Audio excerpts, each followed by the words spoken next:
আগামী দিনের রাষ্ট্রনায়ক দেশনায়ক তারেক রহমান তিনি আমাদেরকে কঠোর বার্তা দিয়েছে যে আগামী দিনের যে আওয়ামী লীগের লুটপাটের রাজনীতি, দখলের রাজনীতি, চাঁদাবাজের রাজনীতি, এগুলো থেকে মুক্ত থাকতে হবে এবং যারা এই কর্মকাণ্ডে জড়িত থাকবে তাদের বিরুদ্ধে সাংগঠনিক ব্যবস্থা নেওয়া হবে। ইতিমধ্যে আপনি জানেন যে আমাদের আগামী দিনের রাষ্ট্রনায়ক দেশনায়ক তারেক রহমান তিনি আমাদের প্রত্যেক জেলায় জেলায় এবং সব জায়গায় কিন্তু তিনি মিটিং করেছেন এবং তিনি বলেছেন যে নতুন ধারার রাজনীতি আমরা শুরু করব।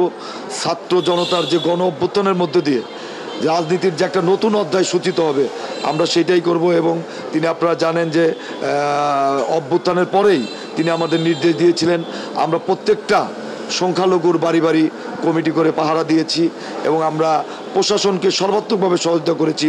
বিশেষ করে টাঙ্গাইল থানা থেকে শুরু করে গুরুত্বপূর্ণ সরকারি অফিস বা সরকারি স্থাপনা আমরা কিন্তু আমাদের নেতার নির্দেশে পাহারা দিয়েছি এবং তিনি আমাদেরকে কঠোর বার্তা দিয়েছে যে আগামী দিনের যে আওয়ামী লীগের লুটপাটের রাজনীতি, দখলের রাজনীতি, চাঁদাবাজের রাজনীতি, এগুলো থেকে মুক্ত থাকতে হবে এবং যারা এই কর্মকাণ্ডে জড়িত থাকবে তাদের বিরুদ্ধে সাংগঠনিক ব্যবস্থা নেওয়া হবে। ইতিমধ্যে কিন্তু বাংলাদেশের অনেক জায়গায় এরকম সাংগঠনিক ব্যবস্থা নেওয়া হয়েছে।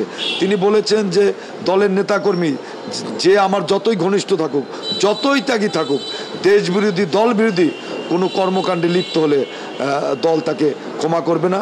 এবং তিনি আরও বলেছেন যে কোনো প্রকার অনুপ্রবেশকারী আমাদের দলে ঢুকতে পারবে না এবং নতুন করে পরবর্তী নির্দেশ না দেওয়া পর্যন্ত কোনো কমিটি গঠন করতে পারবে না। তা আমি বিশ্বাস করি যে দেশনায়ক তারেক রহমানের নেতৃত্বে ছাত্র জনতার গণ অভ্যুত্থানের মধ্য দিয়ে যে ছাত্র আমাদের যে বার্তা দিয়েছে আমরা মনে করি যে বিএনপি নতুন ধারার রাজনীতির প্রবর্তন করবে এবং ইনশাল্লাহ আমরা মনে করি যে বাংলাদেশে যে গণতন্ত্র পুনরুদ্ধার আন্দোলনে বিএনপি 15 বছর যাবৎ যেভাবে আন্দোলন করছে, আমাদের 20,000 নেতাকর্মী নিহত হয়েছে, 1000-এর উপর নেতাকর্মী গুম হয়েছে, প্রায় 6 লাখ নেতাকর্মী আপনারা জানেন যে আমাদের নেতাকর্মীর নামে মামলা।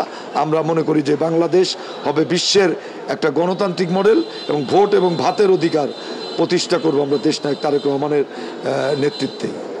আজকে কিন্তু ছাত্র যারা তরুণ তাদের কারণে কিন্তু আমরা স্বাধীনতা পেয়েছি এবং আমরা মনে করি যে তরুণদের প্রাধান্য দিতে হবে এবং তরুণ এবং প্রবীণের সমন্বয়ে আমার মনে হয় যে দেশ পরিচালনা করার জন্য সেটা সরকার গঠন বলেন বা বিভিন্ন সেক্টরে বলেন তরুণদেরকে অবশ্যই অগ্রাধিকার দিতে হবে। কারণ এই তরুণরা আমাদের বাংলাদেশকে কিন্তু আজকে অনেক দূরে এগিয়ে নিয়ে গেছে। যখন আওয়ামী লীগ বলার চেষ্টা করতো যে বাংলাদেশ পাকিস্তান হয়ে যাবে, কিন্তু আমরা আজকে দেখতে পাচ্ছি যে পাকিস্তানের তরুণরা বাংলাদেশের পতাকা নিয়ে আজকে আমাদের তরুণদেরকে ছাত্রদেরকে অনুসরণ করে তারা মিছিল করছে। ভারতের ছাত্ররা বাংলাদেশের পতাকা নিয়ে মিছিল করছে। কাজে এই তারুণ্যের যে দুয়ার এটাকে আমি ধরে রাখতে হবে এবং আমি মনে করি যে তাদেরকেও মেধাবী ছাত্র যারা আছে বিশ্ববিদ্যালয় তাদেরকেও রাজনীতিতে আনতে হবে এবং রাজনীতি উৎসাহিত করতে হবে এবং মেধাবীদের দিয়ে আগামী দিনের দেশ পরিচালনা করতে হবে।